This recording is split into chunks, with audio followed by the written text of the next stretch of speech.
Praise the lord. ક્રિસ્મલ ભાઈએ તથા બહેનો, દિવ્ય ધ્યાન સંદેશમાં તમારું સ્વાગત છે.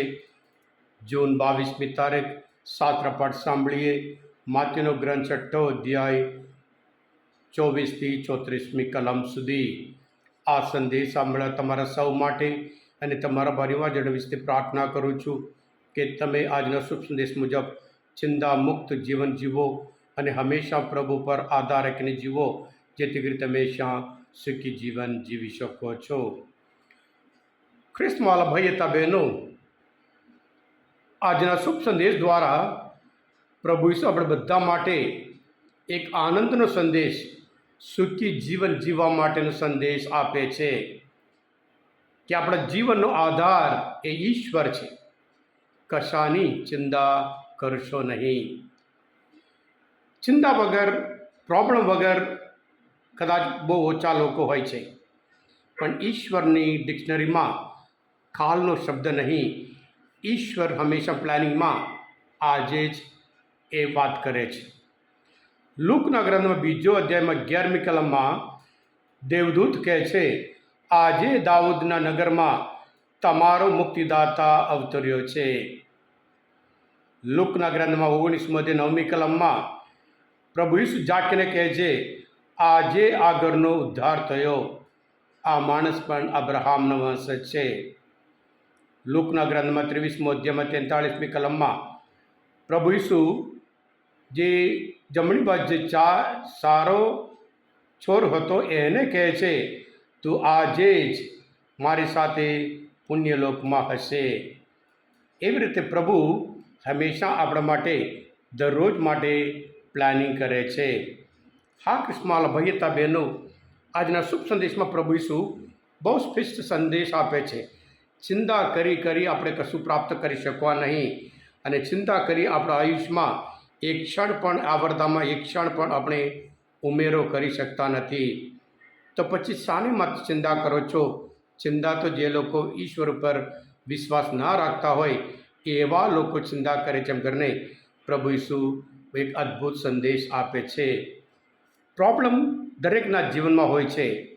પ્રોબ્લેમ વગર કોઈ માણસ ના હોઈ શકે, પણ પ્રોબ્લેમ હોય તો એના લીધે ચિંતા કરવાની જરૂર છે એવું કશું નહીં.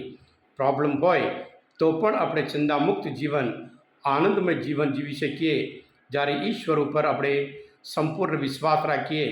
ઈશ્વર જ આપણા જીવનનો આધાર છે. જેમ ગીત શાસ્ત્રમાં 55મા અધ્યાયમાં 22મી કલમમાં, તારા સર્વ ચિંતા પ્રભુ ઉપર નાખી દે, કારણ પ્રભુ જ આપણો જીવનનો આધાર, એમ કરીને શાસ્ત્ર પાઠ આપણને સમજાવે છે. હા ક્રિસ્મલ ભાઈ તબેનો, માણસના જીવનમાં જાત જાતની ચિંતા હોય. એ ખોરાકની ચિંતા હોય, એ ડ્રેસની ચિંતા હોય, એ નોકરીની ચિંતા હોય, એ મકાનની ચિંતા હોય, અને પછી મેરેજની ચિંતા હોય, જરૂરિયાતની ચિંતા હોય, અને બિનજરૂરિયાત ચિંતા હોય. આવી રીતે મોંઘવારીની ચિંતા હોય. એટલા બધા બાબતે આપણે ચિંતા કરીએ છીએ, અને એનું પરિણામ આપણે એકલવાયુ અનુભવ કરીએ છીએ, નિરાશ થઈએ છીએ, નફરત થઈએ છીએ, ગુસ્સો આવે છે, અને અસ્વીકારનો અનુભવ કરીએ છીએ. આવી રીતે જાત રીતે માનસિક રીતે આપણે બહુ તકલીફ ઊભું કરીએ છીએ. આ બધું, આમાંથી મુક્ત થવા માટે એક વલણ, પરિપક્વતા પ્રભુ આપણે રજૂઆત કરે છે.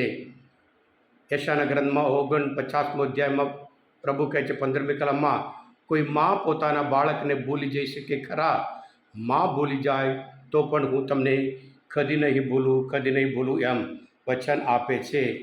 જ્યારે મોશેનો અંતનો સમય આવ્યો અને યહોશુઆને જવાબદારી સોંપવામાં આવી હતી, અને એને ચિંતા, એટલે ત્યારે એને કહેવામાં આવે છે, યહોશુઆ બળવાન થજે, બહાદુર બનજે, કોઈનાથી ગભરાશો કે બીશો નહીં, કારણ તમારો ઈશ્વર પ્રભુ પોતે તમારી સાથે આવે છે, અને પોતે છે, અને તમને છેગ નહીં દે, અને તે રેડા નહીં મૂકે. એમ કરીને પ્રભુ સદા આપણી સાથે હોય.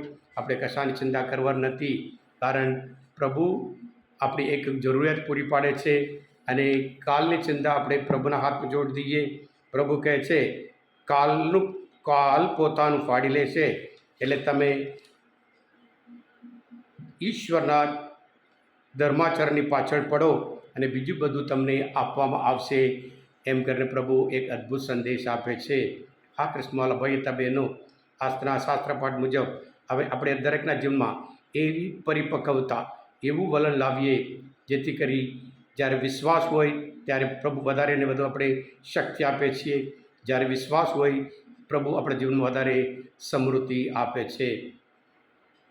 કૃષ્ણવાલા ભાઈ હતા બહેનો, આ મનચિંતન શાસ્ત્રપાઠ સમજવા માટે મદદરૂપ થયા હોય તમે પોતે દિવ્ય ધ્યાન સંદેશ સબસ્ક્રાઈબ કરજો અને બીજા માટે પણ ફોરવર્ડ કરજો, જેથી કરી તેઓ પણ ચિંતા મુક્ત થઈ હંમેશા સુખી જીવન જીવી શકે. પ્રભુ ઈસુ, હું તમારામાં વિશ્વાસ રાખું છું.